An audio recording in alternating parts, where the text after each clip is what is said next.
Human beings have come a long way in the last 100 years. Sure, we managed to beat Hitler, plant a flag on the moon, and invent that whole internet thing, but we accomplished other things too. For instance, did you know that we got over our collective fear of seeing women wearing pants? It's true. Also, we finally learned that tomatoes aren't poison apples, cleaning ourselves on a daily basis wasn't so bad, and those newfangled horseless carriages might not be a passing fad, after all. And that's just the beginning. Here are 25 things that humans found to be scandalous or outer a century ago that are completely normal today.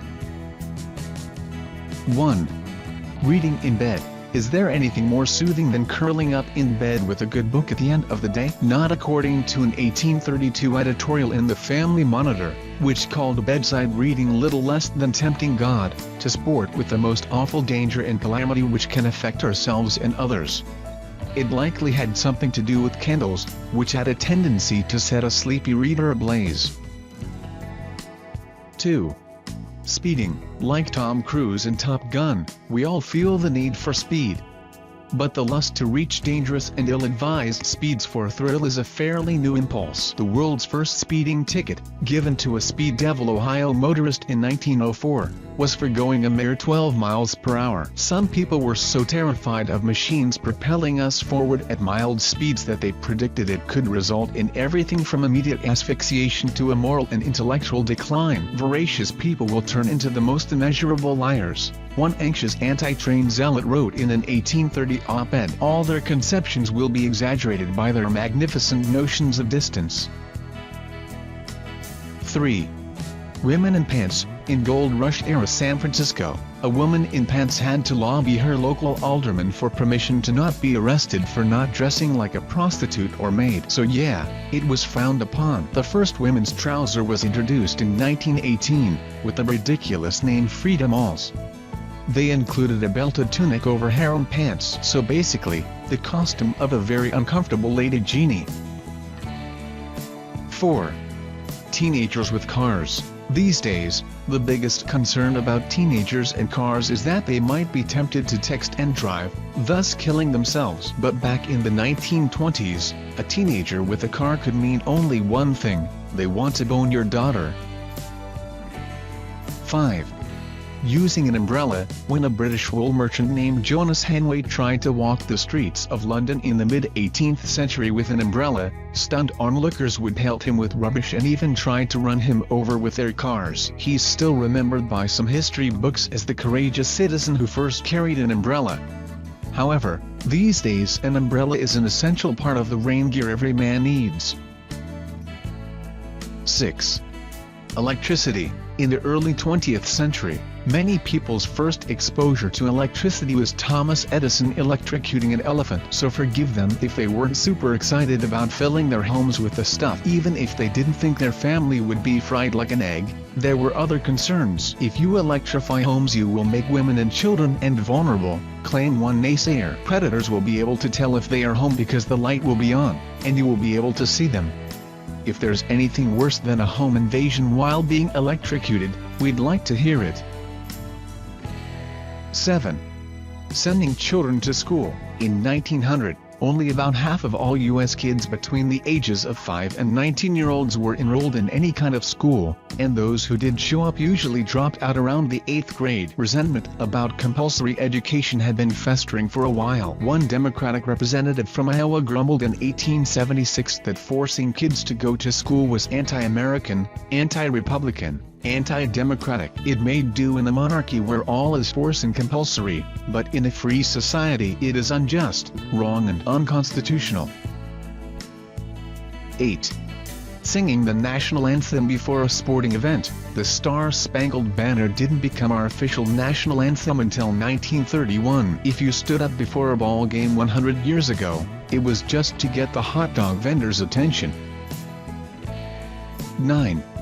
drugs as anything but a solution to all your problems. Tell anybody 100 years ago that drugs like cocaine and heroin might not be the best substances to put inside your body, and they definitely wouldn't agree with you. It wasn't merely okay to do heroin, doctors were regularly prescribing it. It was an ingredient in cough syrup. As for cocaine, Sigmund Freud, a widely respected psychologist and neurologist, claimed it helped him with depression and against indigestion, and with the most brilliant of success. 10. Tomatoes. During the late 1700s, tomatoes were dubbed poison apples because some aristocrats got lead poisoning while eating tomatoes on pewter plates which were especially high in lead. But the reputation, though undeserved, stuck, and even 19th century poet Ralph Waldo Emerson considered them, or at least the worms that purportedly lived in tomatoes, an object of much terror, it being currently regarded as poisonous and imparting a poisonous quality to the fruit if it should chance to crawl upon it. Now, of course, we know that tomatoes are one of the foods that'll keep you young forever. 11. Bikinis. When French inventor Louis Réard tried to introduce his latest fashion creation, the bikini made from just 30 inches of fabric, he couldn't find a single model willing to wear it in public, so he hired a 19-year-old stripper, for whom wearing anything at all was a career step up. Modern Girl magazine responded that it was inconceivable that any girl with tact and decency would ever wear such a thing. Fast forward to today, and you've got Instagram, quite possibly the world's largest repository of bikini photos. 12. Horseless carriages. This newspaper ad from 1915 pretty much say it all. Compare the price of a harness with automobile tires, and the choice is obvious. What kind of dummy buys a car when a horse will take you through snow and mud as well as on good roads, and his carburetor is never out of order? 13. The color purple. No, not the 1985 movie starring Whoopi Goldberg. The actual color, a 1903 Boston Globe story, with a, presumably unironic, title. Colors that will drive the brain to madness. Peg purple is the most dangerous color there is. Hold on, because it gets so much better. If purple walls and a red tinted window surrounded you for a month with no color but purple around you, by the end of that time you would be a madman. The author wrote, no matter how strong your brain might be, it would not stand the strain, and it is doubtful if you would ever recover your reason. 14. Radiation is something you shouldn't consume. Wait, hold on a minute. You're saying that radiation isn't something you should put on your skin and drink like a health smoothie? Well, color everybody from 100 years ago embarrassed, especially Eben Byers, a steel mogul who drank 3 bottles of radiation a day until his death, which was reported in a Wall Street Journal story from 1932 with the sublime headline, "The radium water worked fine until his jaw came off." 15. Daily showers. A century ago, baths were a special occasion, the kind of thing you did on the weekends. It was like date night, but with more loofahs. Regular bathing didn't become a thing until the mid-20th century, thanks to magazine ads for grooming products, with aggressive pitches like there's self-respect in soap and water.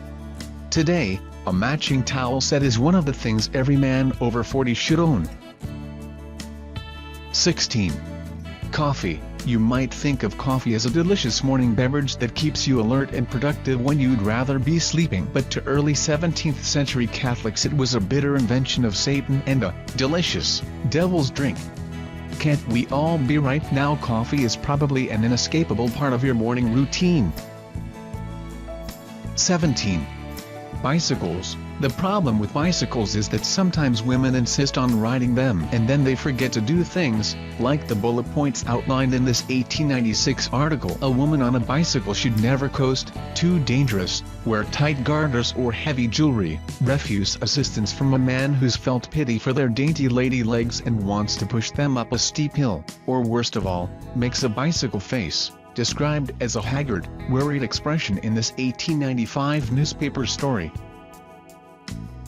18.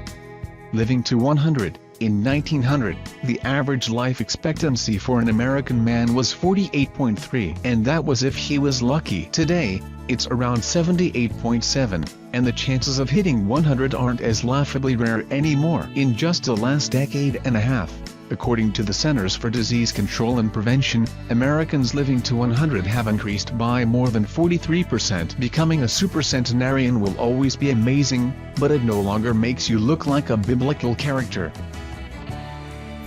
19.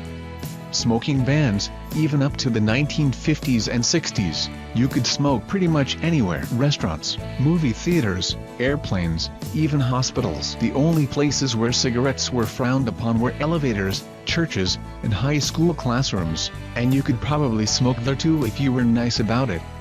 If you told a smoker from 1917 that 100 years in the future, nobody can smoke in bars anymore, he would be just slightly less alarmed than if you told him about a zombie apocalypse.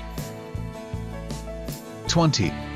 Public transportation. Those hanging straps on a subway that passengers can hold onto to keep from falling. According to this 1912 editorial in the Chicago Sunday Tribune, they can cause a frightful strain upon your internal organs.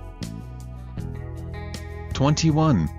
Soda. Not because of the excessive sugar, or how soda consumption could lead to a 26% increased risk of developing type 2 diabetes. Soda was once considered dangerous because it turned women into harlots. Okay, fine, we're paraphrasing. But when the U.S. Food and Drug Administration seized 40 barrels of Coca-Cola in 1911, they explained that the beverage was a danger to college girls, capable of causing wild nocturnal freaks, violations of college rules and female proprieties, and even immoralities. We're a bit more enlightened now, and we know that cola ain't great for different reasons. Chiefly, it's one of the unhealthiest foods if you're over 40. 22. Women with tattoos. At the beginning of the 20th century, tattoos were associated with criminality and underground, seedy things, says Annie Irish, a Brooklyn writer who has written extensively about the social history of tattooing in America. It was tied to sailors, prostitution, and crime. Unless a woman worked for the circus, or sold her body for money, getting ink just wasn't socially acceptable. Well, it definitely is today. In fact, according to a Harris poll, women with tattoos, 23% now outnumber men, 19%. Before you get yourself inked though, consider that tattoos are one of the most surprising everyday exercise killers. 23. Making a 5-figure salary with benefits. In 1915, the average salary for a U.S. worker was in the ballpark of $687 a year, according to Census Bureau data. That's about $16,063 in modern dollars. Also, expecting your job to come with health benefits didn't become typical until the 40s, when the IRS began offering tax breaks for employer-based healthcare. Try asking an employer in the early 1900s if this job comes with dental, and he would never have stopped laughing. 24. Dancing. Long before the movie Footloose warned of the dangers of dancing, the Washington Post reported on a girl, just 17 years old, who died in 1926 after attempting the Charleston. According to her doctor, her untimely death was caused by the extreme physical exercise involved in all the kicking and hand gestures of a dance, which he warned was particularly dangerous for young women. How we haven't lost a young woman yet to twerking is nothing short of a miracle.